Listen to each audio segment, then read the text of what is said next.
anak kami Anies datang di rumah Tuhan. Dijelaskan dengan nama Yohanes. Amin.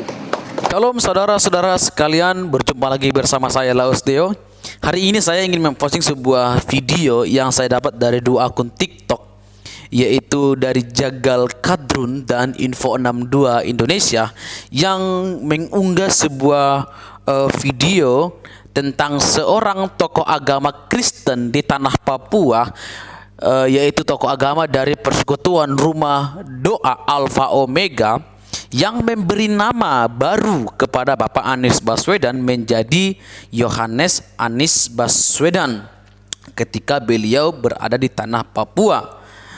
Dan di akun kedua TikTok ini, yaitu akun Info 62 Indonesia, dia memberikan judul caption pada postingan ini, yaitu "Datang ke Rumah Doa Alfa Omega, nama bapak politik identitas jadi Yohanes Anies Baswedan. Anehnya, kegiatan doa Alfa Omega pernah dibubarkan karena sesat."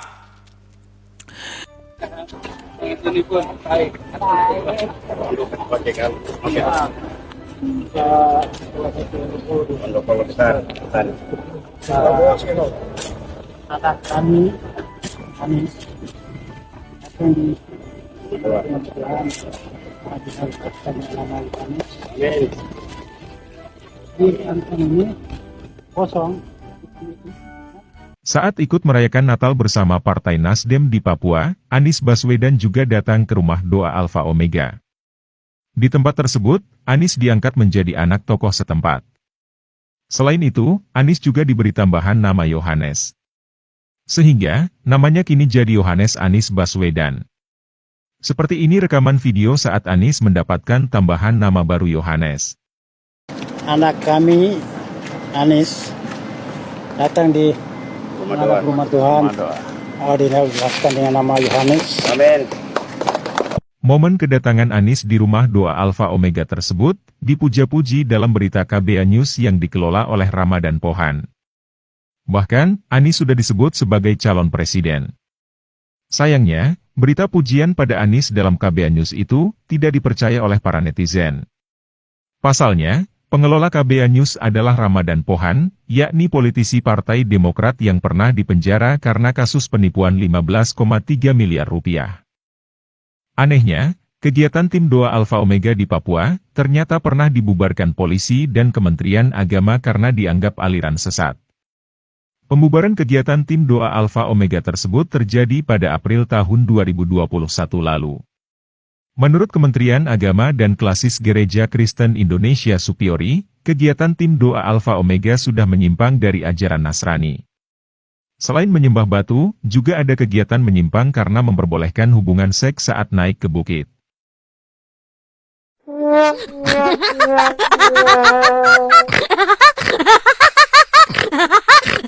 Saudara-saudara sekalian, setelah melihat dan menyaksikan video singkat tadi, ternyata video itu sudah dikomentari oleh seorang hamba Tuhan yang sangat luar biasa dan diposting di akun sosial media beliau, khususnya di YouTube. Nama Bapak Pendeta ini adalah Bapak Pendeta Muriwali Yanto Matalu, atau sering sekali juga disebut Bapak Pendeta MYM, yang menurut beliau pemberian nama ini adalah ilegal karena tidak memiliki suatu landasan teologis yang jelas, dan ini dilakukan hanya untuk motif politik. Dan juga beliau menyebutkan bahwasanya nama Yohanes ini adalah nama warisan kekristenan, seperti Yohanes Pembaptis yang adalah seorang nabi dan punya pelayanan yang sangat luar biasa. Pendeta MYM, dan malam hari ini secara khusus saya mau membahas mengenai pemberian nama Yohanes kepada Anies Baswedan, ya. Yohanes kepada seseorang yang bukan Kristen, ya, tidak ada hubungannya dengan pelayanan Kristen atau bagaimana mungkin berkarya untuk memajukan kekristenan, memajukan gereja, atau mungkin dalam konteks penginjilan, atau pengajaran firman Tuhan, dan lain sebagainya, saudara. Tetapi ini jelas terlihat sekali nuansanya itu adalah politik, ya, bernuansa politik. Nah, saudara-saudara, sebelum saya lebih jauh membahas hal ini, mari kita terlebih dahulu menyimak satu video yang saya ambil dari TikTok, ya. Saya ambil dari TikTok, saudara. Ini diunggah oleh akun Follow Jesus, ya. Jadi kita akan dengarkan dulu, saudara, ya. Saya dekatkan mikrofon, ya, ke HP ini agar suaranya bisa jelas. Anak kami, Anis, datang di rumah Tuhan. Dinaikkan dengan nama Yohanes. Amin. Anak kami, Anis, datang di rumah Tuhan. Dinaikkan dengan nama Yohanes. Amin. Ya, sudah, saudara, ya. Sebentar. Di situ ada seseorang yang mengatakan anak kami Anis, ya.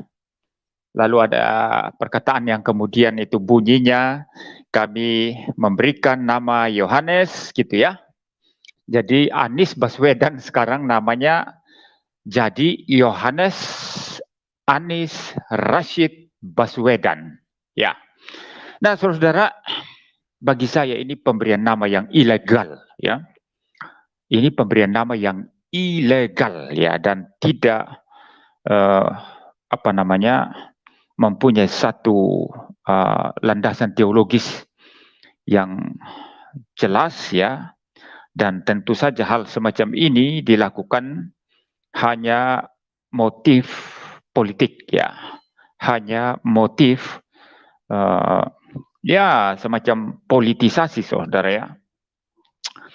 Ya, baik. Mengapa saya katakan ilegal? Ya, yang pertama, saudara,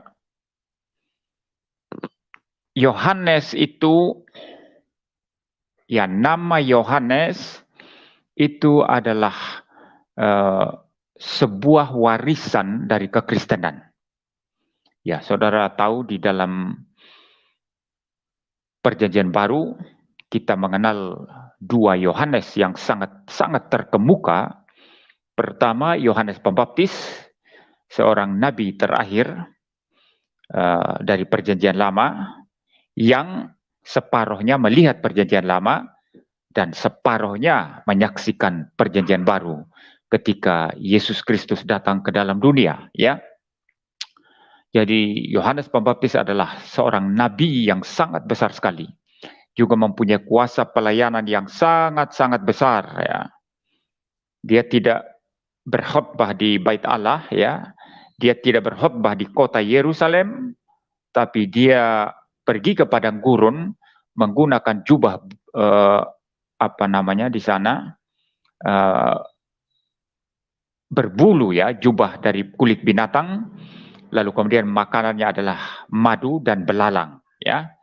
Jadi saudara, di sini saudara melihat bahwa Yohanes Pembaptis itu tidak mengikuti tradisi yang mainstream, ya, di mana para pengajar Taurat atau mereka yang dianggap sebagai nabi pergi ke Yerusalem, mereka berdiri di hadapan raja, berkhotbah, atau bahkan mengajar, atau bahkan menegur raja, dan lain sebagainya. Tetapi Yohanes Pembaptis pergi ke padang gurun dan berkhotbah di sana, tetapi orang-orang datang mencari dia. Dan siapa yang bertobat ketika dia berkhotbah, maka dia membaptis orang-orang, ya. Itu Yohanes Pembaptis, tokoh yang sangat besar sekali. Kedua, kita juga mengenal satu nama lain Yohanes, yaitu Rasul Yohanes. Ya, Rasul Yohanes, salah satu daripada murid Tuhan Yesus Kristus, murid yang paling muda. Ya, melalui Rasul Yohanes ini muncul satu konsep teologis yang sangat-sangat mendalam tentang Yesus Kristus. Keadaan Yesus Kristus sebelum berinkarnasi. Ya, Yohanes 1 ayat 1 mengatakan pada mulanya adalah firman, firman itu bersama-sama dengan Allah, dan firman itu adalah Allah. Ya, bagaimana di situ Yohanes mengatakan pada mulanya adalah firman. Firman bisa dibedakan dengan jelas dari Bapa. Bapa bukan firman, firman bukan Bapa. Ya, tapi firman adalah firman atau sabda dari sang Bapa. Dibedakan dengan jelas ya antara Bapa dan sabdanya atau firmannya. Dan firman itu juga adalah Allah. Mengapa firman adalah Allah? Karena itu adalah firman sang Bapa. Jikalau sang Bapa kekal, maka firman sang Bapa pun kekal. Jikalau sang Bapa itu hakikatnya adalah Allah, maka firman sang Bapa pun itu adalah Allah. Hakikatnya adalah Allah. Nah, ini satu teologi yang begitu mendalam ya mengenai logos yang diajarkan oleh Rasul Yohanes, di mana istilah logos itu sendiri diambil dari satu perbendaharaan istilah atau kata dari istilah Yunani ya saudara ya. Jadi saudara, Rasul Yohanes adalah rasul yang sangat besar sekali ya, yang menulis Injil Yohanes, dan kita mengenal ayat-ayat sangat-sangat terkenal dari Injil Yohanes ya. Misalnya, karena begitu besar kasih Allah akan dunia ini, sehingga ia mengaruniakan anaknya yang tunggal, supaya setiap orang yang percaya kepadanya tidak binasa melainkan beroleh hidup yang kekal. Yohanes 3 ayat 16. Yohanes 14 ayat 6. Yesus berkata, akulah jalan dan kebenaran dan hidup.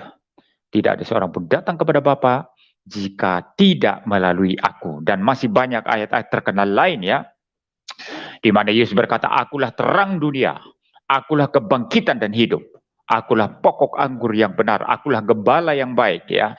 Itu istilah bahasa aslinya itu ego eimi. Nah, Rasul Yohanes adalah rasul yang besar sekali ya. Sangat-sangat besar, luar biasa. Jadi kita mengenal dua nama raksasa yang besar sekali dari Alkitab ya. Yohanes Pembaptis dan Yohanes Rasul. Nah, ada lagi Yohanes yang lain saudara, yang juga tidak kalah pentingnya, yaitu Yohanes Markus. Nah, Yohanes Markus ini itulah Markus penulis Injil Markus ya. Di mana waktu dia masih muda, dia bersama-sama di dalam pelayanan Rasul Paulus dan Barnabas, tapi kemudian meninggalkan Paulus dan Barnabas, pergi ya. Dan para ahli mengatakan ketika Markus meninggalkan Paulus dan Barnabas, mungkin pada saat itulah dia menulis Injil Markus di bawah bimbingan Rasul Petrus ya. Nah, Paulus jadi marah ya ketika Barnabas mengatakan, mari kita panggil kembali Markus. Paulus bilang, nggak usah libatkan Markus lagi dalam pelayanan, karena dia sudah meninggalkan kita dalam pelayanan. Tapi Barnabas ngotot, enggak, saya harus libatkan dia. Maka mereka berdebat dengan keras, akhirnya Paulus dan Barnabas berpisah, gara-gara Markus ya. Tapi kemudian di hari tuanya, Markus kembali bersama-sama dengan Rasul Paulus ya. Paulus kembali menerima Markus ya. Nah, dialah itu Yohanes Markus ya. Jadi ada 3 Yohanes di sini saudara ya. Yohanes Pembaptis, Yohanes Rasul, itu yang paling signifikan, paling penting. Tetapi juga ada Yohanes lain yang juga tidak kalah pentingnya, walaupun dia adalah seorang yang masih muda, ketika Rasul Yohanes itu jauh lebih senior ya. Atau katakanlah Yohanes Pembaptis itu jauh lebih tua dan sudah mati lebih dahulu ya. Ya, Markus ini juga walaupun dia seorang anak muda, itu juga mempunyai signifikansi sendiri ya. Itu mengenai Yohanes saudara ya. Saudara-saudara, setelah mendengar komentar Bapak Pendeta Muri Walianto Matalo atau Bapak Pendeta MEM dan menonton kedua video dari akun TikTok yang sudah saya cantumkan dalam video ini, apa yang menjadi tanggapan saudara selaku pengguna sosial media yang arif dan bijaksana terhadap hal ini? Silahkan berkomentar. dan bijaklah di dalam berkomentar. Sebelum saya mengakhiri video ini, saya berharap kiranya video ini dapat memberikan edukasi bagi saya juga khususnya, dan juga termasuk bagi teman-teman yang akan menonton video ini nantinya. Shalom, Tuhan Yesus memberkati. Selamat hari Natal dan selamat menyongsong tahun baru beberapa hari lagi. Tuhan Yesus memberkati. Soli Deo Gloria, salam Laus Deo.